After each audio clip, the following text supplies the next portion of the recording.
Hello, this is Lady Boulay, and I hope you're having a wonderful day. Thank you for your support. Thank you for subscribing to the channel. Thank you for your comments, and thank you for your thumbs up.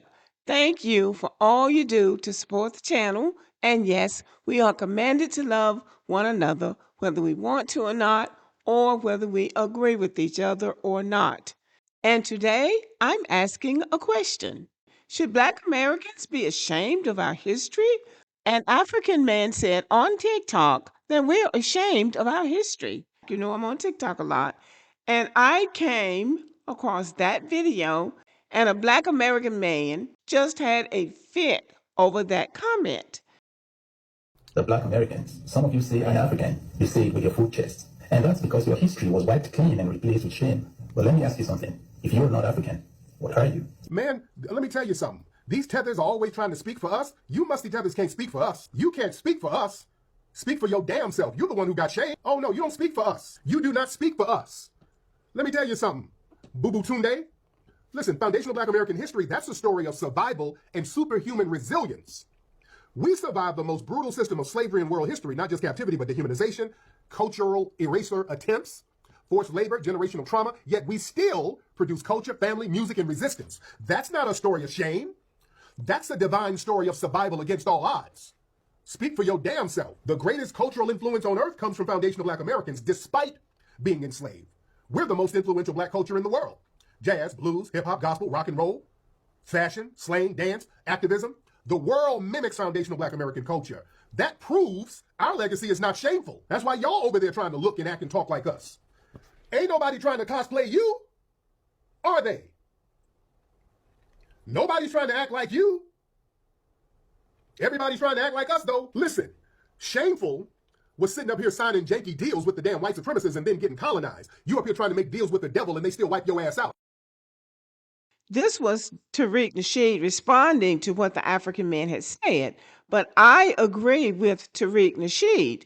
The Africans didn't make anything out of selling their people to the white men. Now, even the Africans themselves say that white people would not have known how to go into those villages, how to go into that terrain and capture those people without the help of Africans. So Africans need to stop saying that they didn't participate in the transatlantic slave trade and that they did not sell their people, because they did.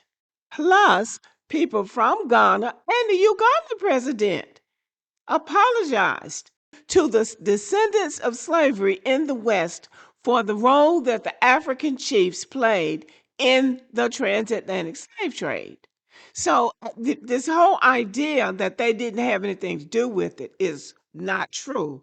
And it's not our fault that that the white people were able to make something out of slavery and they weren't. The United States of America is a first world country, and it was built on the backs of slaves. So the people that enslaved our ancestors were able to make something out of it, whereas Ghana, Nigeria, Togo, all of those West African countries are third world countries. They were not able to make anything out of it. That's not our fault, and it's not the white people's fault. That's their fault. Now, just to be clear about why we are not ashamed of our history, Black history isn't just a side chapter. It's a central engine of this country's development. Black Americans shaped every era of this country. You can't tell the story of the United States without Black history. When responsible Black Americans tell our history, we don't lead with oppression, we lead with achievements. Achievements like scientific innovators, artists and cultural creators, freedom fighters and political thinkers, builders, educators, and entrepreneurs.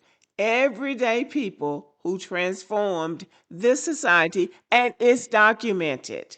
That's the whole thing. People can talk all they want to, but our history is documented. And we can tell the truth about injustice without internalizing shame. Accuracy in our history means acknowledging slavery, Jim Crow, redlining, and discrimination. But pride means recognizing that Black people were not the cause of these systems. Black people resisted them at every stage. And Black survival is a form of brilliance. That's the whole thing. That's what people miss about Black Americans. Our survival is a form of brilliance. Theirs is not, because they're running all over the place. We're not running all over the place. We're staying here and making a life for ourselves, because the shame belongs not to us, but to the systems that were imposed on us. And we speak proudly about our history. We talk about the brilliance of the Harlem Renaissance. We talk about the strategic genius of the civil rights movement, which changed America for everybody, although people don't seem to realize that. And then we see the innovations behind jazz, hip hop, and modern American culture, as well as the scientific contributions of Black inventors and scholars. These stories make our history come alive because they're not abstract, they're concrete. They're things that you can study and see and touch in some cases. So when someone repeat myths or distortions about our history, we don't have to be defensive. We can say, actually, the record shows such and such a thing. Or there's a common misconception, but this is what really happened. Or look at the evidence. It tells a different story. This keeps you calm and non defensive while passing on actual facts about our history. And then we can throw in some other facts like you enjoy voting rights here in the United States of America because of Black Americans. You have housing vouchers in the United States because of Black Americans. And Black America has cultural influence all over the world. And although there are economic disparities in America, the disparities that have been corrected were corrected by Black Americans. So Black American history is not over, it's ongoing.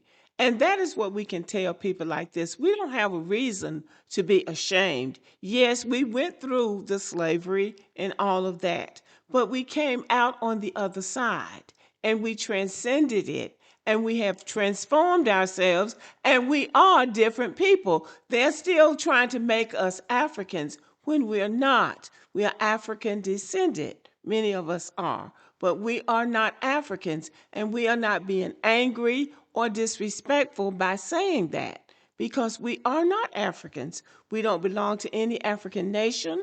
We don't belong to any African tribe or cultural group. We are Americans. And the sooner they accept that, the sooner we might be able to come to an understanding about who we are as Black Americans. And I, like many Black Americans, are just baffled by the fact that they don't seem to want to accept that. We haven't been in Africa for 400 or 500 years and haven't been around any of them, and they haven't been around us.